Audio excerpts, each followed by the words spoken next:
बच्चों, आज का अपना पाठ है पाठ 3। पाठ का नाम है हार की खुशी। हार मतलब पराजय, फेल होना। अब फेल होकर के खुशी कैसे मिलेगी? भाई इंसान कब हारना चाहेगा? जब या तो वो किसी और को जिताना चाहता हो, या तो उस इंसान को हार की खुशी मिलेगी, या फिर उस इंसान को हार की खुशी मिलेगी जिसने दूसरे को जिता करके उसकी ज़िंदगी बदल दी हो और खुद उसके सामने हार गया हो। तो यह पाठ एक ऐसे ही बालक का है। इस पाठ में बालक का नाम है रवि। यह एक कहानी है। रवि एक ऐसा लड़का है जो हमेशा खेलता रहता है। उसका पढ़ाई लिखाई में बिल्कुल भी ध्यान नहीं है और वो अपनी मेहनत से ज़्यादा ईश्वर पे विश्वास रखता है। उसकी शिवजी में बहुत आस्था है। तो उसका जो मित्र होता है वो पुजारी की सहायता से ही रवि का मन किसमें लगाता है? पढ़ाई में लगाता है और उसे परिश्रम करना सिखाता है। वो रवि फिर अंत में जाकर के इतना परिश्रम करता है, इतना लगन, इतने मन से पढ़ाई करता है कि वो अपने मित्र को पीछे छोड़ करके कक्षा में प्रथम स्थान पर आता है। तो यह कहानी पूरी विस्तार से बताई गई है। इस कहानी को अपन जब धीरे धीरे डिटेल में पढ़ेंगे तो अपन को इसको पढ़ने में ज़्यादा आनंद आएगा। अब अपन इस कहानी को शुरू करने जा रहे हैं। घड़ी ने 2 बजाए तो मैंने ये किताब बंद कर दी। मतलब उसका इस पैराग्राफ के अंदर जो रवि है वो हॉस्टल में रह रहा है और उसका जो रूम पार्टनर है वो रात को देर रात तक पढ़ाई करता था। उसका नाम है किशन। वो रात को देर रात तक पढ़ाई करता था, लेकिन रवि बिल्कुल भी पढ़ाई नहीं करता था। उसे उसकी इस बात पर बहुत गुस्सा आता था। उसकी माँ उसे हॉस्टल में छोड़ने आई थी। उसकी पारिवारिक हालत बिल्कुल भी अच्छी नहीं थी। तो उसे उसकी माँ की बात याद आती है किशन को। एक बार रवि की ओर देखा, वह गहरी नींद में निश्चिंत सो रहा था। रवि को जैसे याद भी नहीं है कि वार्षिक परीक्षा के लिए कुछ ही महीने बचे हैं। मैंने बत्ती बुझा दी और रवि के बारे में सोचता रहा। याद आया वह दिन। अब उसको उसकी रवि की माँ की याद आई कि वो उसको हॉस्टल में भर्ती कराने आई थी, तो वो बहुत ज़्यादा टेंशन में थी। अकेले कैसे रहेगा, क्या खाएगा, कैसे पढ़ेगा, उसकी देखभाल कौन करेगा। माँ का दिल जो ठहरा, वह कलेजे पर पत्थर रखकर रवि को यहाँ छोड़ गई थी। मतलब उसने अपने पुत्र को हॉस्टल में छोड़ दिया था, अपने आप से अलग कर दिया था। लेकिन दूर रह कर के भी माँ को क्या थी? उसकी बहुत चिंता थी। उसके सिर पर बार बार हाथ फेरती और समझाती, बेटे तुम्हारे पिताजी की यही इच्छा थी कि मैं तुम्हें खूब पढ़ाऊँ। मैं खुद भूखी रह लूँगी पर तुम्हें कोई तकलीफ़ नहीं होने दूँगी। तुम खूब मन लगाकर पढ़ना, अपने पिताजी के सपने को पूरा करना, इसी में मेरी खुशी है। उनकी आंखें भर आई कि वे उन्हें हॉस्टल के फाटक तक पहुंचाने गया था। पीछे पीछे मैं भी गया था। अब किशन को रवि की बात याद आई, रवि की माँ की बात, कि वो उसको हॉस्टल में कैसे कैसे छोड़ने आई थी और उन्होंने उसको अंतिम बात ये कही थी। अब इस पैराग्राफ को पढ़ कर के आपको ये लगता होगा कि माँ बाप जो हमारे मम्मी पापा हैं वो हमें पढ़ाने के लिए कितनी कितनी मेहनत करते हैं, उनकी कितनी आस्थाएं हमसे जुड़ी रहती हैं। मतलब फिर भी बच्चे क्या करते हैं? अपनी लापरवाही के कारण, अपनी खेलने की इच्छा के कारण जो पढ़ाई का जो मेन मुद्दा है उसे भूल जाते हैं, अपने लक्ष्य को भूल जाते हैं। तो यही काम क्या कर रहा था? रवि कर रहा था।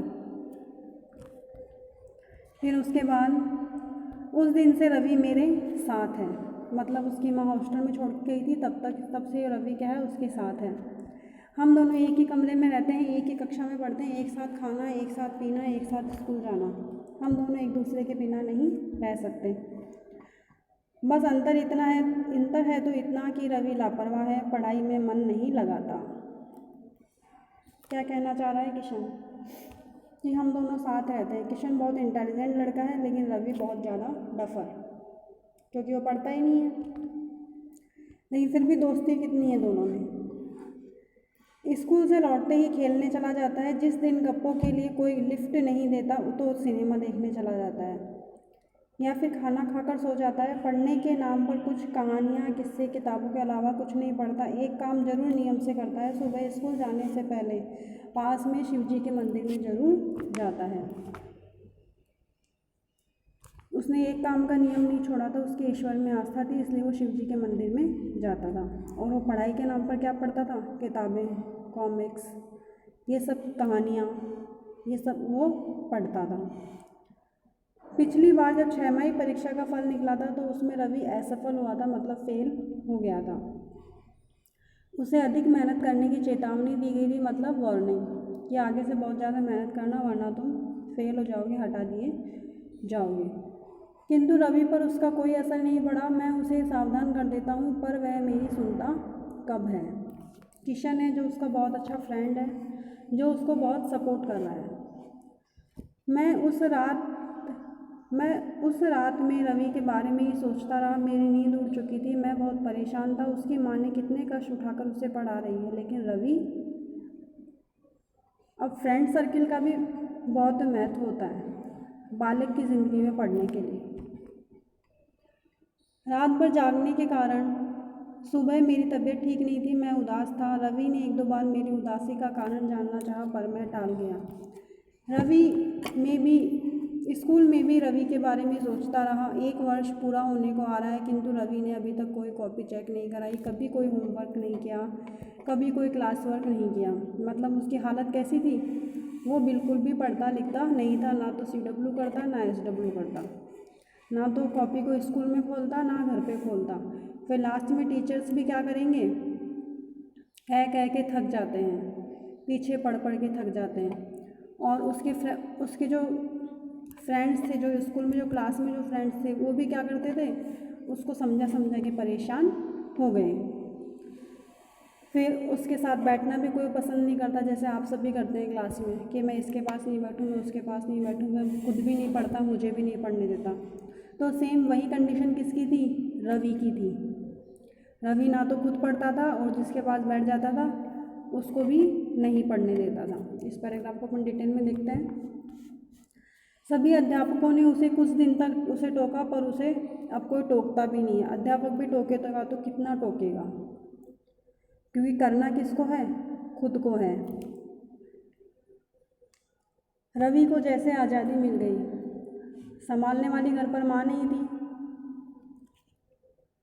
पेरेंट्स के नाम पे उसके पास कोई भी नहीं था हॉस्टल में, और क्लासरूम में टीचर्स ने भी टोकना बंद कर दिया। कितना आप टोकेंगे टीचर्स? क्योंकि जब तक खुद मेहनत नहीं करोगे टीचर्स कितना करेंगे? अभी जैसे आप लोगों के लिए वीडियो बनाए जा रहे हैं, सेंड किए जा रहे हैं, आप लोग अगर नहीं देखोगे नहीं पढ़ोगे तो टीचर्स क्या करेंगे? यही वाली बात है। वीडियो बना करके भेज देते हैं लेकिन बच्चे नहीं देखते, तो इसमें क्या किया जाएगा? ये हालत किसकी थी? रवि की थी। कोई लेक्चर अटेंड नहीं करता था, तो रवि को क्या मिल गई? आज़ादी मिल गई, क्योंकि अब सबने कहना ही बंद कर दिया। वह क्लास में ऊधम भी मचाता था, मतलब बदमाशियाँ करता रहता था, लेकिन दूसरे लड़के अब उसे नापसंद करने लगे। ऐसे बच्चों को कोई भी अपने पास बिठाना पसंद नहीं करता। मुझे कई बार अध्यापकों ने बुलाकर कहा, किशन तुम रवि को अपने जैसा क्यों नहीं बना देते? मैं भला उन्हें क्या उत्तर देता?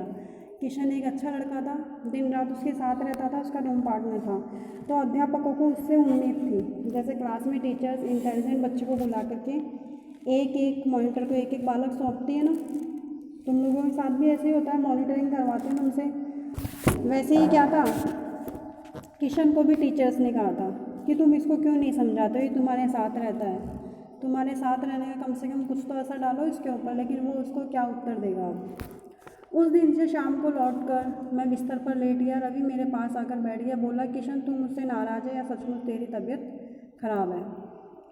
तुमसे नाराज़ हो, जानते हो कल रात में तुम्हारी वजह से सो नहीं सका।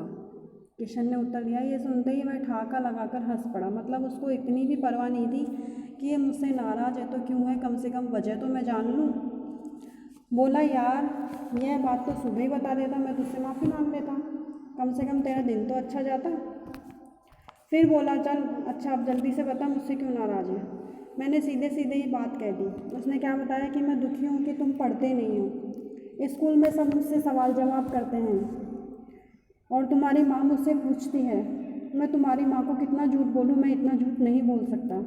अब अगर उन्होंने मुझसे पूछा तो मैं उन्हें सारी सच्चाई बता दूँगा। मुझे बहुत दुख होता है कि वो तुम्हें पढ़ाने के लिए इतनी इतनी मेहनत कर रही है और तुम उनकी सारी मेहनत ख़राब कर रहे हो।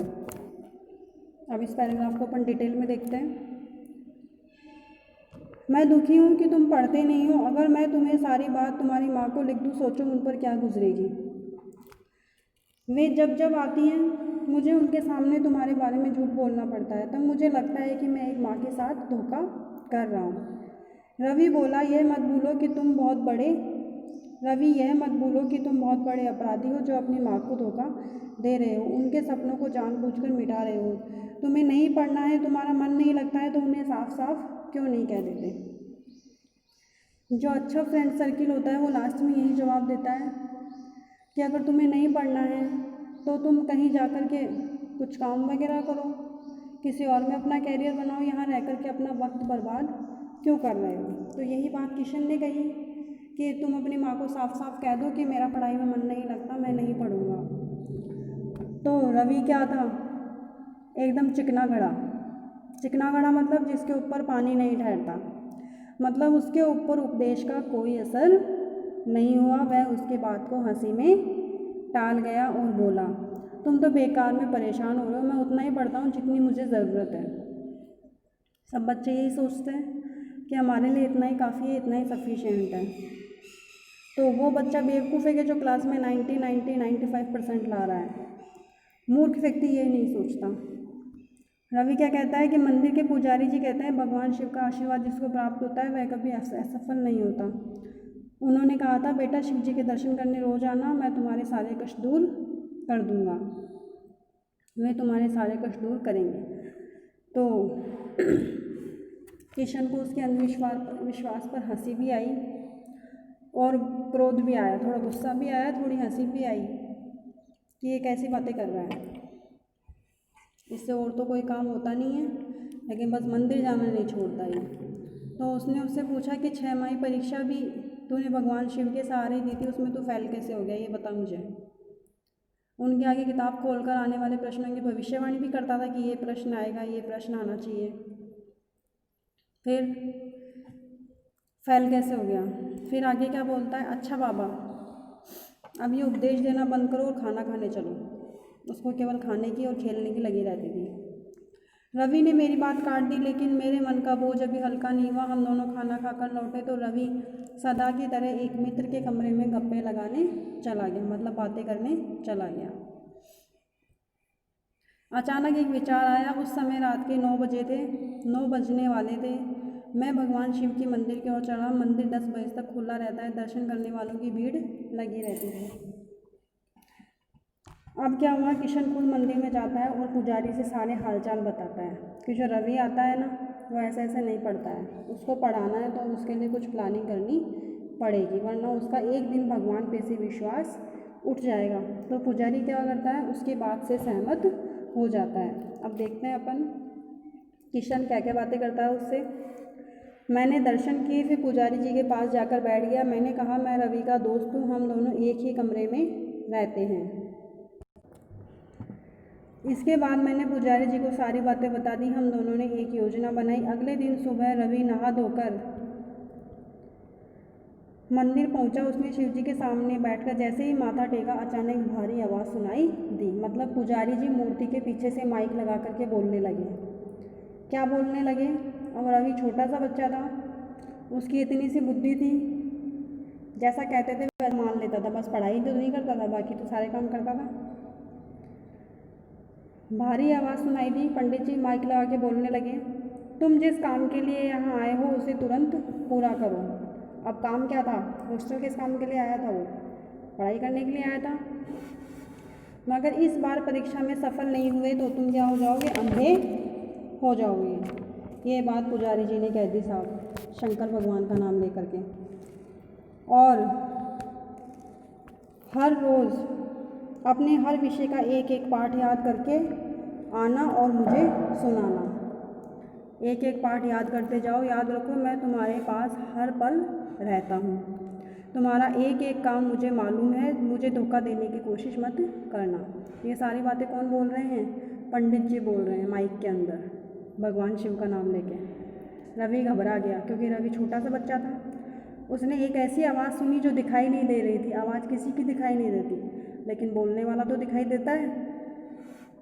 उसको बोलने वाला भी दिखाई नहीं दिया।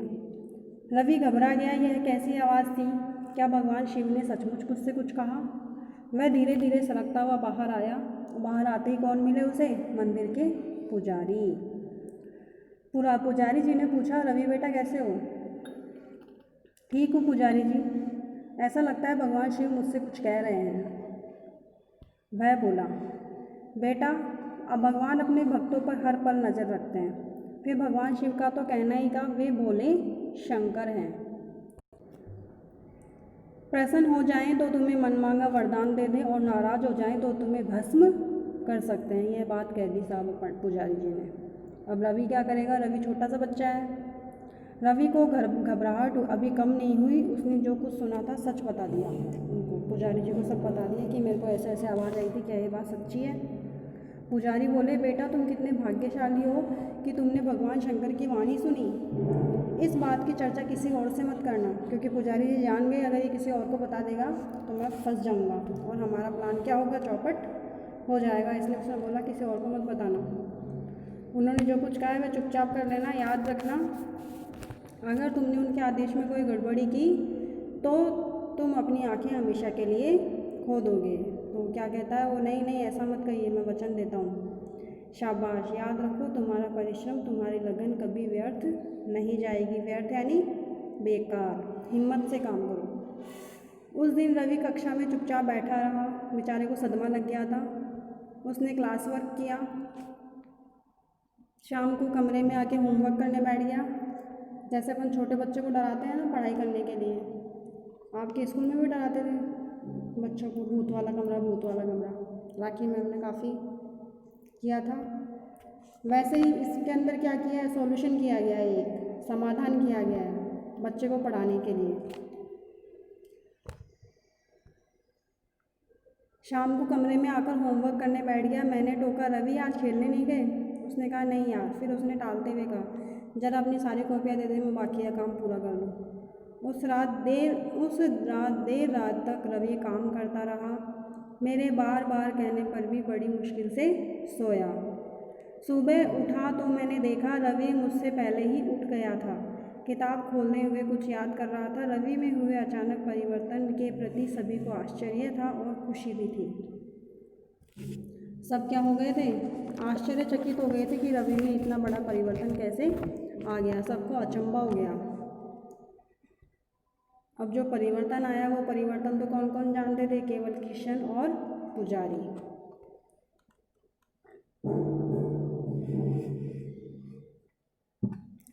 वार्षिक परीक्षा का अभी 1 महीना ही शेष था। उस दिन हमारा अंतिम मासिक टेस्ट था।